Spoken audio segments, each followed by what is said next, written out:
So be easy on yourself and be loving to yourself and be more forgiving with yourself. So there's definitely something that you have been really, really waiting on. So I feel for many of you, I'm hearing this strongly from this page of wands here. This is sort of like, I'm ready. I'm ready for the next big thing. I'm ready to do a real job. I'm ready for something with more responsibilities. So I don't know what you guys have been doing. If you've been doing a lot of training, if you're in a, like an environment where things are going really, really slow.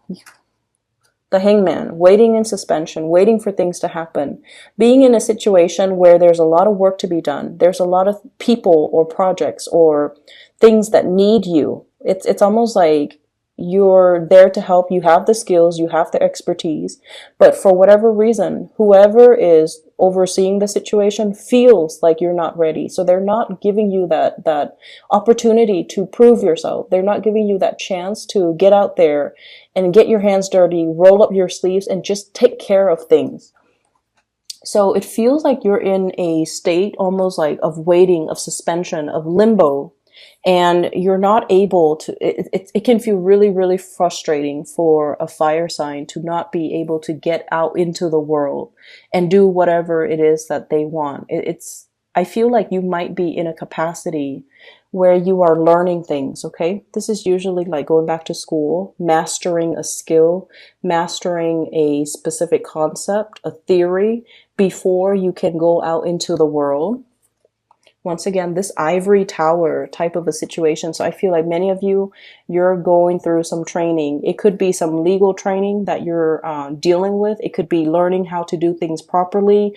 There might be legal ramifications if things are not done in a specific way, or if it's almost like you have to cover your butt so that you don't get sued, or you have to do things in a procedurally correct way. Otherwise, people can sue. So I feel whatever the situation is, I know that it's very, very frustrating, and you feel like you've mastered it, and you feel like you really want this opportunity to prove yourself, to put theory into practice, and to be able to help a lot of people and to make the situation better, because there's obviously a need for you in this work situation, but you're not giving the chance and the opportunity to exert yourself. Okay. So that's the first thing. And it can be really, really frustrating. But I feel like the overall message that I'm getting here is in divine timing. Okay. You have to master one thing before you move on to master another. Okay. It's like that woman in the kitchen. She's multitasking. And whenever we multitask, our attention is always divided. So when we do one thing, we can do it really, really well. When we multitask, our attention, our focus is drawn towards different things, and we could never do those things perfectly well the way we would have if we only had one thing on our plate. That's just the way the human brain works, okay? So as much as we feel like we can multitask, the quality of the outcome of the end result always diminishes. And so I feel like the universe is teaching you a lot more about patience, a lot more about, let's learn something, as frustrating as it is. Let's learn something and be a master at it, so that when we break away from this ivory tower, when we bring theory into practice, into the real world, we can do it right, okay? The kings, and this is your energy, the kings always do things the right way. They've already mastered it. They've been through it. They have the skills and the knowledge and the experience and whatever it is that's required of a ruler, a leader, breadth of vision, hindsight, the whole learning from past experiences. But I feel like, the universe really wants you to master, rather than going into a situation excitedly, but not having the skills and the necessary experience from your past to make the best of a situation, or to make something the best that it could be. So a little bit more patience and a little bit more waiting, I feel, is going to be in store for you. For some of you, there could be a lot of issues regarding children, okay? Dietary habits when it comes to children. And I love this card. This is the Nine of Cups. Okay. I usually think of this as like the binge eating, or a household that might be a little bit neglected, and then the children are eating whatever is around, usually junk food or usually snacks. The parents might be so busy, or the parents might not be in the picture, or there's some issues here. I feel for some of you,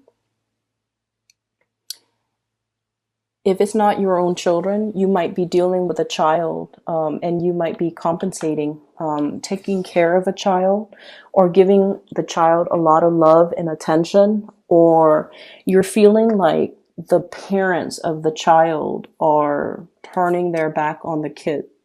Okay, as sad as that is. So if it's not your children, I feel like you're experiencing this. You're playing the role of a caretaker. You're doing something to rectify a situation because you're just like, that's not fair. It's not healthy for these kids to be living like this, or it's not healthy for this child to be in this type of environment. So I feel some of you are stepping up, taking care of a person, trying to do the best for them. They might not have the best dietary habits. They might be very picky with food. And for some of you, if this is not a child, you're taking care of a person. Like, you're doing your best to really take care of a person. It can be a little bit difficult on your end because, time constraints, responsibilities, whenever we take care of another person. And especially because you guys don't like to be weighed down by responsibilities, okay? You design your life in a way where you can come and go as you please. You can be in one city one day and the next city another day. Like, you design your life without baggage, without responsibilities, not because you're afraid of it, but because if you're not ready for it, you know yourself well enough to know you're not ready for it. So I feel like you have a little bit of resentment about somebody who has bitten off more than they could chew, and they're not taking care of their responsibilities. So it could be, somebody who has children when they're not able to physically take care of themselves, let alone their children. And then you have to step up and kind of tend to this situation. It's like doing that damage control, like cleaning up after them. Cleaning up after the other person, not so much the children, but cleaning up after the other person, because they bit off more than they could chew, and they create more work, more problems for everybody else. And so you have a little bit of resentment that I'm sensing here. But I also feel like you're dealing with this person. Whatever contributions you're making in their life right now, especially if it's somebody you're taking care of, a child or somebody else, your efforts are not going unnoticed, okay? I feel like this karma is going to come back to you tenfold. Like, it's really good karma, because I feel like you're taking care of the situation from the goodness of your heart, and because you feel like the situation is not fair. The Justice card, two people fighting over something when they're not really seeing the big picture. It's like ego battles, okay? Coming from a very petty space. And you're not tolerating that. You're seeing that there's wisdom that is beyond these people. You might even be the mediator in a conflict. You might be seeing the bigger picture, and you're showing them that bigger picture by being the bigger person and taking care of situations and not whining about it, and just, doing what you feel is right. And it can be really frustrating too, because you guys feel like you can do so much more. Okay, so you feel like you can do so much more, but you're very cognizant about not stepping on other people's toes, not overstepping your boundaries, and also still holding the other person responsible. So like, you're not doing everything to alleviate them of the need to do it, to take care of their responsibilities. You still want to teach them that concept about responsibility so that they don't renege on what it is that they're supposed to do. You want to do more, but you don't want that to be kind of like that precedent where they rely on you and then they kind of sit back and kick up their feet. So I feel like you want justice and balance and reciprocity in a situation. And you almost feel it's like this inner conflict, with fire signs. we do what needs to be done. We don't want to sit there and discuss and delegate and talk things over and talk about our feelings. Whenever something needs to be done, we do it. And over time, when we keep taking these actions and keep initiating, the other person feels like they can sit back, and that can be really aggravating. It can be really aggravating, and especially in a situation where you feel like it's wrong. I have to do something about it. I have to step up. And then in the process of you stepping up, the other person steps down. And you're trying to find that middle ground. You're trying to find that balance to be nice, but at the same time, not enable a bad behavior. So that's what I'm feeling here. There's a little bit of tug of war and conflict internally within you guys. Like, how much should I do? How much is enough? You know? So that's what I'm feeling here. So I definitely see for many of you, you're learning a lot about how to nurture, care for, and I feel like it's almost like you're being prepped to be the caretaker for somebody. You're being prepped to have children of your own. So if you found yourself like having to take care of children, all of a sudden, children are really big fixtures in your life. I feel like the universe is prepping you to be either a really good mother or to be a really good father. Okay, to learn to be more emotional, to learn to be more emotionally available. You might be dealing with somebody who's very, very sensitive. Okay, could be a child who's very sensitive, where they're withdrawn. So if they're hurt, they might overeat to kind of like fill in that emotional void. Okay. Or you might be dealing with a child that is a little bit more rambunctious. They don't really listen. And the more you force them, the more they resist. So you have to like really soften your tone and soften your approach with them. So for example, you might be telling them, you know, this is what I call like a rambunctious child, okay? Page of Wands. And Aries, as independent as you are, I feel like you naturally attract people who are very, very independent. And especially if you have children, they're going to be a handful because they're going to question authority. They're not going to take no for an answer. They're going to push boundaries, and they're smart, and they're just really independent. And so they're not going to just take no for an answer. They need an explanation. They need a reason. And you have to appeal to their emotional senses. So for example, you tell them, you know, after school, you need to go home straight away. I don't want you hanging out outside. And they're like, I'm not going to get into any trouble. I don't need to go home. But you need to tell them, like, after school, please come home. I'm really worried about you. It's getting darker now because we're in the winter in the northern hemisphere. It's getting darker earlier. There are, you know, it's a bad neighborhood that you're passing through. So I just want you to be home. That way I'm not worried about you. Then when you're home, you can do whatever you want. So I feel like you have to make that emotional appeal with these children or these young people in your life so that they understand your restrictions come from a place of love rather than a place of punishment. Okay. And so we have to really change the way in which we communicate to kind of like convey what it is that we want or expect from the other person, and especially why we want that from them. It's not about us being mean or you know, laying down the rules. It's because you care about them and you don't want bad things to happen to them. Okay. And I'm dwelling on that because, you know, that whole cookies in the oven. There might be a child that's overeating, or somebody who's binging, who might not have, like I said, the best dietary habits. And I feel like their health might be catching up to them. And you have to be the one to kind of gently like tell them, hey, you know, you got to lay off that thing that's not really good for your health that you're putting in your body chemically or, you know, food wise. You have to kind of lay off it because I don't feel like it's healthy for you. And approaching that from a space of understanding and kindness is a lot more, it's going to make the other person a lot more receptive than approaching them from a place of harshness, okay, and criticism. So that's what I'm feeling here.